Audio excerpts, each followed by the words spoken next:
সেখানে দিয়েছে। তোমার আজকে আছে, কালটা অন্য কারো ছিল, পরশু সেটা অন্য কারো হয়ে যাবে। পরিবর্তনই সংসারের নিয়ম। শ্রীমদ্ ভাগবত গীতার সারাংশ বলছে,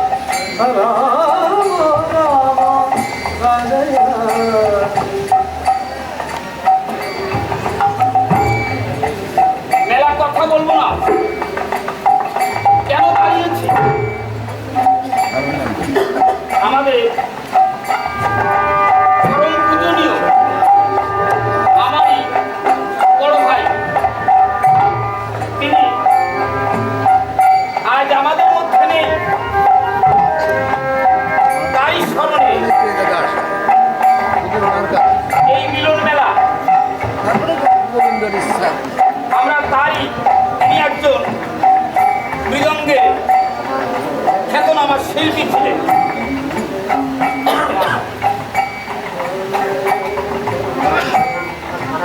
তাকে স্মরণ করে এই আয়োজন। তাই আমরা সবাই মিলে সব করে কয়েকজন ছেলে পেলে সবাইকে নিয়ে আমরা একটু আনন্দ করি। মৃদঙ্গ নিয়ে কোনো একটা সুরের মাঝে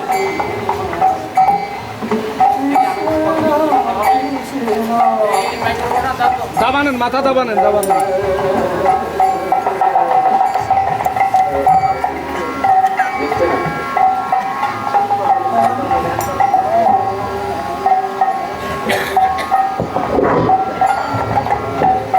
আপনারা জানেন রূপ সনাতন সম্প্রদায় ইসকন, এই দলটা হওয়ার পর থেকে বাংলাদেশে কীর্তন জগতে একটা উন্নতি হয়েছে।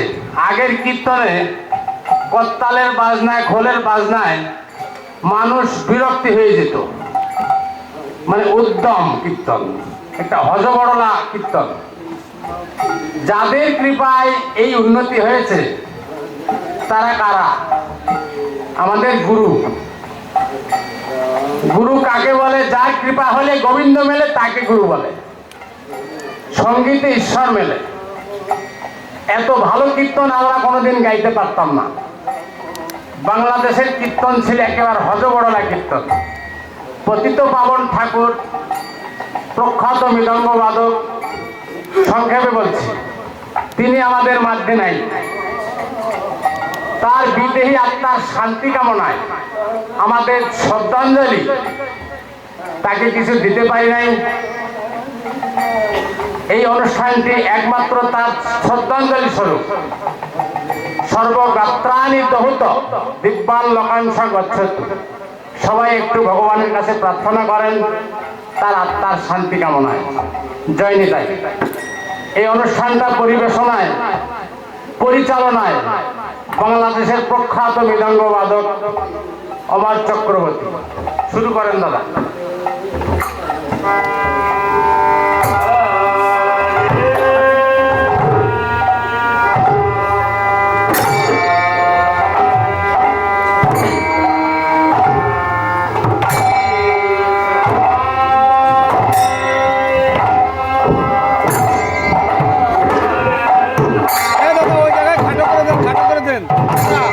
দাদা একটু পিছনে দেন।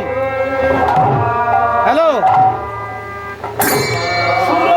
ওই মুখ করে দেন, ওই মুখ করে দিয়ে থন মাইক্রো। সঙ্গীত সুরের মাঝে মানুষের মনের ভাব প্রকাশ করাতেই সঙ্গীত বলে। সুরের উপর আমরা চাকরির নাম মালকোষ। মালকোষ রাগের উপর যে তালটি এখন পরিবেশন হবে, এই তালটি বর্তমান যুগে অতি ক্ষয় প্রচলিত।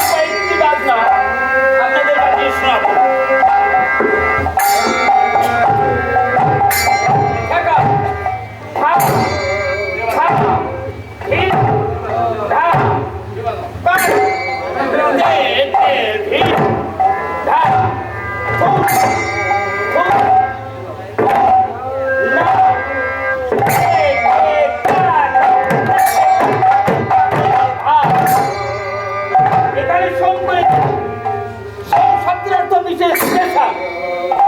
এই সোমটাকে তেহাই মেরে কাঠ মেরে তেহাই মেরে আবার সময় এনে রাখতে হবে, এটাই সঙ্গীতের আইন।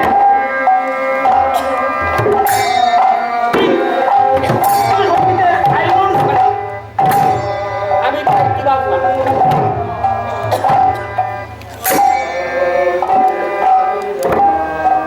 প্রথমে কয়েকটি তন্ত্রের কয়েকটি বাজনা আপনাদের বাজিয়ে শোনাবো। মৃদঙ্গমের একটি বাজনা, মৃদঙ্গম থেকে নেওয়া।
এই পর্যন্তই, অনেক সময় নেওয়া যাবে না, তাই শ্রীখোল থেকে কয়েকটি বাজনা, কোরআনহাটি ঘরনা,